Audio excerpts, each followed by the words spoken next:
अस्सलाम वालेकुम नाज़रीन, मैं हूं असनान मलिक अपने नया प्रोग्राम के साथ।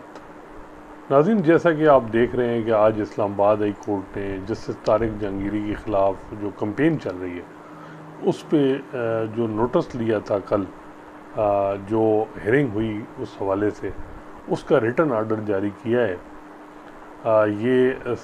जो है वो फुल कोर्ट ने इस मामले को देखा है इस्लामाबाद हाई कोर्ट में, माइनस जस्टिस तारिक जहांगीरी। जितने भी इस्लामाबाद हाई कोर्ट के जजेस थे उन्होंने जुडिशल साइड पे इस मामले को देखा है और आर्डर पास किया। उससे पहले उनकी एक फुल कोर्ट मीटिंग हुई है इस्लामाबाद हाई कोर्ट के जजेस की।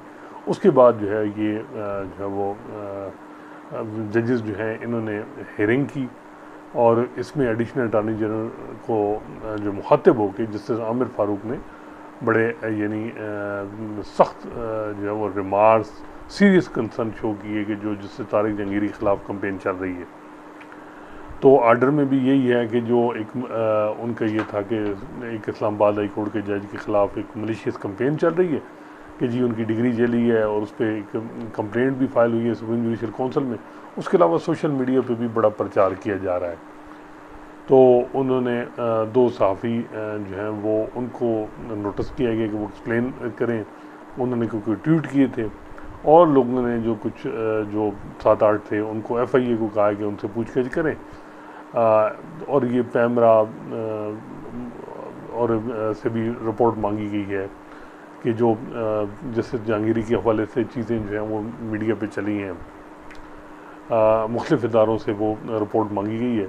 पाकिस्तान बार कौंसिल को और मुख्तलिफ़ बार कौंसिल को इसका एमाइकस केस का बनाया गया और केस की समाअत जो है वो समर वेकेशन के बाद होगी। समर वेकेशन जो है ये जो गर्मियों की छुट्टियाँ हैं ये सितंबर के पहले हफ्ते तक रहती हैं। तो अब ये है कि सवाल पैदा हो रहा है कि क्या जो ये आज आर्डर आया है रिटर्न, ये कोई डेटरस क्रिएट कर सकता है जो इस वक्त इस्टेब्लिशमेंट और इस्लामाबाद हाई कोर्ट के जजेस में क्लैश चल रहा है, उसमें कोई डेटरस खामोशी आ सकती है, चीज़ें रुक सकती हैं। वो तो मेरा नहीं ख्याल, क्योंकि वजह ये है कि जो चीफ जस्टिस ऑफ पाकिस्तान है काजी फैज़ साहब, वो इस मामले में बिल्कुल खामोश है और उनकी खामोशी का फ़ायदा ज़ाहिर बात है हुकूमत को अंदाज़ा है कि वो उससे उठाना चाहिए और वो उठा रहे हैं। जब अदलिया में दो आरा पाई जा रही हैं और ख़ासकर हेड ऑफ़ द इंस्टीट्यूशन जो है वो डिफरेंट चीज़ों को देख रहा हो तो उसका फ़ायदा जो है वो हुकूमत उठाती है। आपको याद होगा जब जस्टिस काजी फैज़ साहब के ख़िलाफ़ प्रेसिडेंशियल रेफरेंस आया था तो जो हुकूमत थी उसने आपने देखा होगा कि पूरा फ़ायदा उठाया। जो आसिफ सईद खोसा साहब जो हैं वो जो प्रोसीडिंग चला रहे थे खोसा साहब काजी फैज़ के ख़िलाफ़, और उन्होंने इवन शोकाज भी जारी कर दिया था। हुकूमत बड़ी कॉन्फिडेंट थी और फ़रोग नसीम साहब चैम्बर में चक्कर भी लगा रहे थे खोसा साहब के, और खोसा साहब उनको ये भी कह रहे थे कि जी जो है वो जजेस अब नालायक हैं हाई कोर्ट में, और ये जो है ना वो जो जजेस की जो उम्र है वो 65 से 68 कर दें। तो फ़रोग नसीम साहब ने कहा जी कि मैंने कहा कि MQM के तो बंदे ही थोड़े हैं, 2/3 मेजॉरिटी की तो उन्होंने कहा जी आप बात करें जो रेलेवेंट लोग हैं, यानी जो इस पावरफुल सर्कल हैं जो करा सकते हैं। तो आपको याद होगा कि एक अमजद न्याजी और फ़खर इमाम की तरफ से एक बिल पेश आया हुआ था कि कॉन्स्टिट्यूशन अमेंडमेंट का कि 65 से 68 की जाए।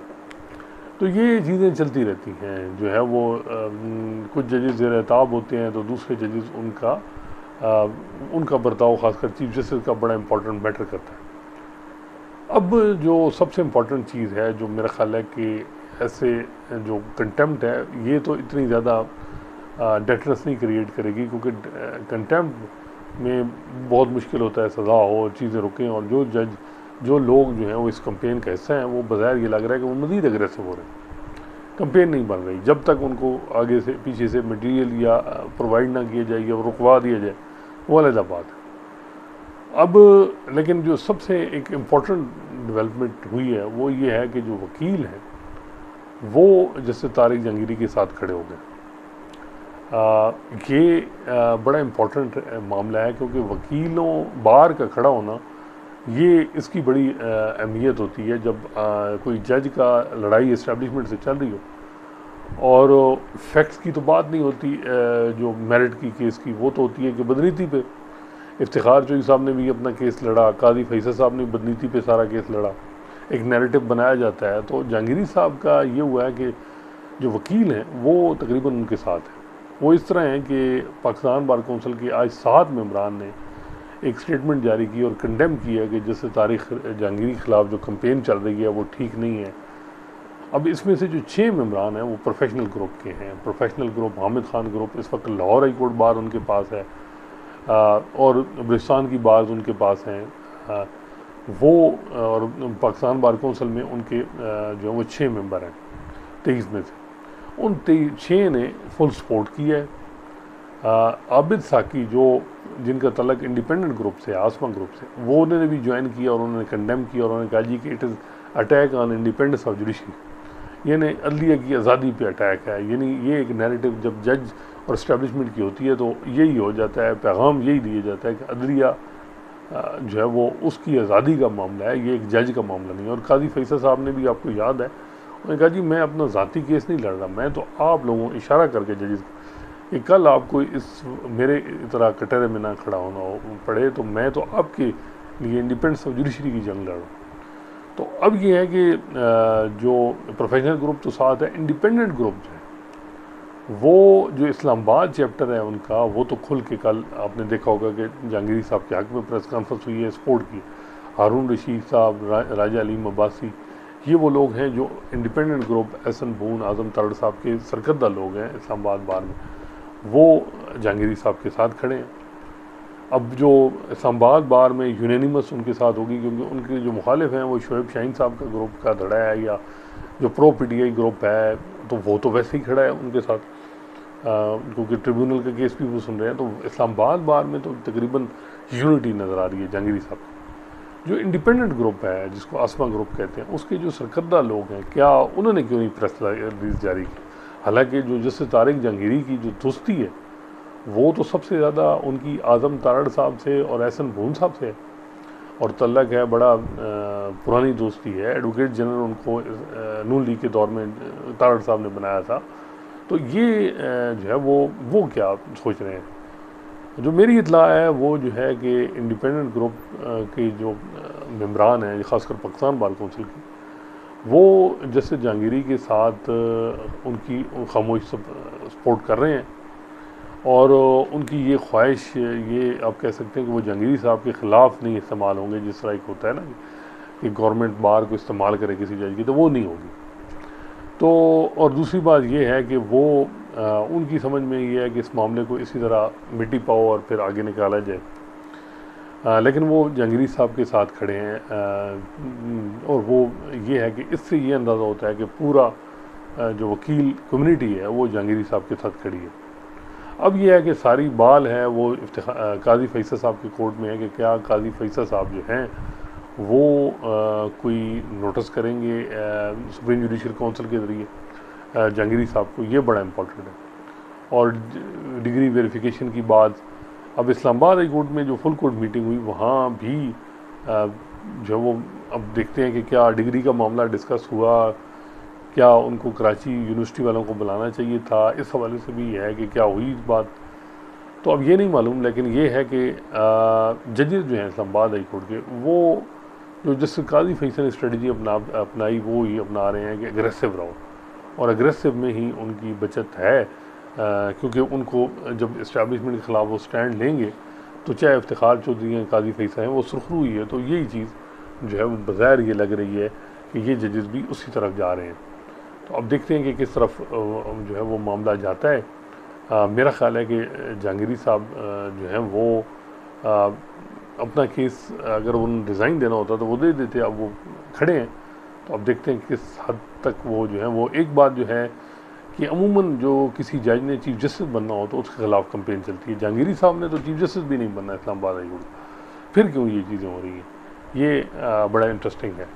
देखते हैं कि अब क्या होता है। दूसरा जो मामला है वो आपको पता है रिज़र्व सीट का है, जिसमें जजमेंट रिज़र्व सीट जजमेंट जो है वो रिज़र्व हो गई है, फैसला महफूज हो गया।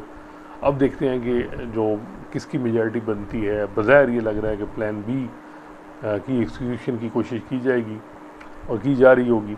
और वो ये है कि जी कोई ऐसा रास्ता निकाला जाए कि ना सीटें PTI को मिलें, ना सुन्नी इत्तेहाद कौंसिल को मिलें, ना जो है वो हुक्मरान जमात को मिलें, और जो है वो ऐसे ही ईमान रहे, या मामला पार्लियामेंट को भेज दिया जाए। तो इस मामले पे बात हो रही है और बज़ाहिर ये लग रहा है कि 3-4 जो स्विंग वोट हैं उनके पे फोकस होगा, और देखते हैं कि अब क्या होता है। लेकिन बज़ाहिर ये लग रहा है कि समर वेकेशन से पहले ये केस जो है वो डिसाइड हो सकता है, यानी जजमेंट आ सकती है 15 जुलाई से पहले। मे भी मुझे जो लग रहा है कि जुम्मे को अमूमन इंपॉर्टेंट केसेस आते हैं, फैसले आते हैं, मे भी जुम्मे को भी आ जाए, देखते हैं क्या होता है। इसके अलावा फौजी अदालतों में सिविलियन ट्रायल का मामला आज दोबारा हेयरिंग है, 7 रुकनी बेंच है, इम्पॉर्टेंट हेयरिंग है। अब देखते हैं कि उसको कैसे लेके जाया जाता है। बज़ाहिर ये लग रहा है कि जो केस है वो अपर हैंड जो है वो रिस्पॉन्डेंट साइड का है, हुकूमत का नहीं है। अब देखते हैं कि हुकूमत इस मामले को जो है वो कैसे निकलती है। इसके अलावा आपने देखा होगा कि PTI जो है वो जिस आमिर फारूक के ख़िलाफ़ बताया जा रहा था कि जी कोई कंप्लेन फ़ाइल कर रही है, इमरान खान दस्तखत होने, तो और लेकिन अब इतलात आ रही हैं कि जो जिस तरह उन्होंने जिससे जहांगीरी का मामला देखा या और, तो अब ये PTI के अंदर एक ग्रुप ये कह रहा है कि जी हमें कंप्लेंट नहीं फ़ाइल करनी चाहिए जस्टिस आमिर फारूक के ख़िलाफ़। अब देखते हैं, वहाँ अंदर डिबेट चल रही है, अब देखते हैं कि वो करते हैं कि नहीं। मेरा ख़्याल है कि वो इस हालात में भी जैसे जैसे आमिर फारूक के ख़िलाफ़ जो इमरान खान कंप्लेन करना चाह रहे थे वो नहीं होगी। लेकिन ये है कि बहुत ही जो इस वक्त जुडिशल पॉलिटिक्स है, नेशनल पॉलिटिक्स का लिंकअप है, और कुछ भी जो है वो हो सकता है। देखें, जो अब केस है फौजी अदालतों में सिविलियन ट्रायल का, वो भी हफ्ते डेढ़ में कंक्लूड हो सकता है, मे बी उससे पहले हो जाए। अब उसमें देखते हैं कि क्या जो है वो पोजीशन रहती है। इस्टेब्लिशमेंट के जिसके इंटरेस्ट के केसेस हैं वो रिजर्व सीट का मामला है, और फौजी अदालतों में सिविलियन ट्रायल का है। और तीसरा जो है वो मेरा ख्याल है कि इलेक्शन कमीशन को अगर रिकाउंटिंग की जगह काजी फैसल साहब की सरबराही में बेंच अलाउ कर देता है तो ये भी बड़ा इंपॉर्टेंट है। लेकिन जो सबसे इंपॉर्टेंट है फौजी अदालतों में सिविलियन ट्रायल का है। अब देखते हैं क्या होता है। बज़ाहिर ये लग रहा है कि वहाँ डिफरेंस ऑफ ओपिनियन जदीद का है मुख्तलिफ इशूज़ पे। इंशाल्लाह नए मौजू के साथ आपकी खिदमत में हाज़िर होंगे। अल्लाह हाफ़िज़।